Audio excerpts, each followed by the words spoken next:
Hi this Viraj, welcome to finviras.com. పైకి వెళ్తున్నప్పుడు యాక్చువల్గా ఈ క్యాండిల్లోను అండ్ ఈ క్యాండిల్లోను ఈ రెండు క్యాండిల్స్లోనూ కూడా మనకి ఎంట్రీ ఉంది. సరే, ఇక్కడ ఎంట్రీ తీసుకోవచ్చా? ఎందుకంటే ఇది చాలా పెద్ద క్యాండిల్ కదండి. ఇక్కడ నిజంగా ఎంట్రీ తీసుకోవచ్చా అంటే అసలు వెళ్ళడానికి స్పేస్ ఉందా లేదా అది కదా చూడమంటున్నాను నేను first. So swing high to swing లో తీసుకుంటే వెళ్ళడానికి స్పేస్ ఉందా అండి? This is the resistance zone and this is the strongest resistance. So మీరు ఇక్కడ ట్రేడ్ తీసుకుంటే మూవ్ అవ్వడానికి స్పేస్ ఉంది, దాదాపుగా ఒక 60 పాయింట్స్ వరకు స్పేస్ ఉంది. సో ఇది వెళ్ళింది. అండ్ ఇంకొకటి ఏంటండి, నేను మీకు గ్రూప్లో పోస్ట్ చేశాను, గుర్తుందా? ఇక్కడ ఒక పర్సన్ బాబీ గారు అనుకుంటా, సో ట్రాప్ చేసింది మార్కెట్ అని పెట్టారు. సో ఇది గుర్తుపెట్టుకోండి, మనం తర్వాత మాట్లాడుకుందాం అని పెట్టాను కదా మెసేజ్. సో దేనికి పెట్టానంటే బేరిష్ ఎంట్రీ ఇచ్చింది, బట్ ఈ క్యాండిల్లో కాదు, ఈ క్యాండిల్లో ఇచ్చింది ఆప్షన్స్లో చూసుకుంటే.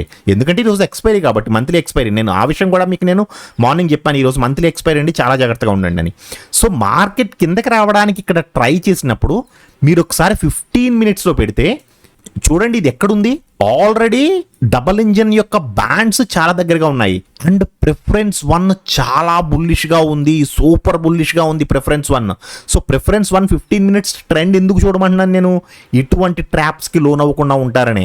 సో మీరు ప్రిఫరెన్స్ 1 చూస్తే కనుక డెఫినెట్గా ఈ ట్రేడ్ అనేది తీసుకోరు. ఒకవేళ ఎవరైనా ఈ ట్రేడ్ 5 మినిట్స్లో మాత్రమే తీసుకుని ఉంటే మాత్రం ఈ క్యాండిల్ 20 పాయింట్స్ స్టాప్ లాస్ కొట్టేసిందండి, సింగిల్ క్యాండిల్. సార్ మరి ఇమీడియట్గా ఇది ఇంత పెద్ద క్యాండిల్ వేసింది కదా sir, as per the preference 1 and as per the double engine కూడా మనకి ఇక్కడ ఎంట్రీ ఉంది, తీసుకోవచ్చా? ఎస్, 100% తీసుకోవచ్చు. నేను ఎన్నిసార్లు చెప్తున్నానండి, మనకి ఏదైనా సరే పైకి వెళ్ళి కిందకి వచ్చి మళ్ళీ రీ ఎంట్రీ ఇస్తున్నాను అని ఏదైనా ఒక క్యాండిల్ కన్ఫర్మ్ చేసింది అంటే అక్కడ మీరు ఎంట్రీ తీసుకోవచ్చు. బట్ స్పేస్ ఉందా లేదా మూవ్ అవ్వడానికి అది చూసుకోవాలి ఫస్ట్. సో మనకి స్పేస్ ఉందా లేదా ఎలా తెలుస్తుంది? స్వింగ్ లో to swing high to previous లో వేసుకుంటే this is the resistance zone and this is the strongest resistance. So space ఉందా అండి మూవ్ అవ్వడానికి? మనం ఇక్కడ ట్రేడ్ తీసుకుంటే ఇక్కడ స్టాప్ లాస్ పెట్టుకుంటాం, ఒక 40 points stop loss and 33 points target ఉంది, వెళ్ళడానికి స్పేస్ ఉంది.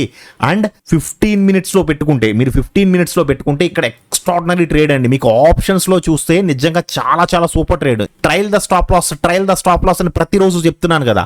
సో ఆ ట్రయలింగ్ స్టాప్ లాస్లో ఈరోజు జస్ట్ ఈ 15 మినిట్స్లో 150% ROI ఇచ్చిందండి. 150% ROI in expiry day అంటే ఇట్స్ ఎక్స్ట్రాడినరీ రిటర్న్స్ అన్నమాట. సో ఈ డౌన్ ఫాల్లో కూడానండి, కిందకు వస్తున్నప్పుడు మార్కెట్ రివర్స్ అయ్యాను అని చెప్పి కిందకు వచ్చింది కదా, ఈ డౌన్ ఫాల్లో కూడా ఎక్స్ట్రాడినరీ రిటర్న్ ఇచ్చింది. సో ఈరోజు మీ ట్రేడింగ్ ఎలా జరిగింది అని తప్పకుండా కామెంట్ సెక్షన్లో చెప్పండి, ఓకేనా?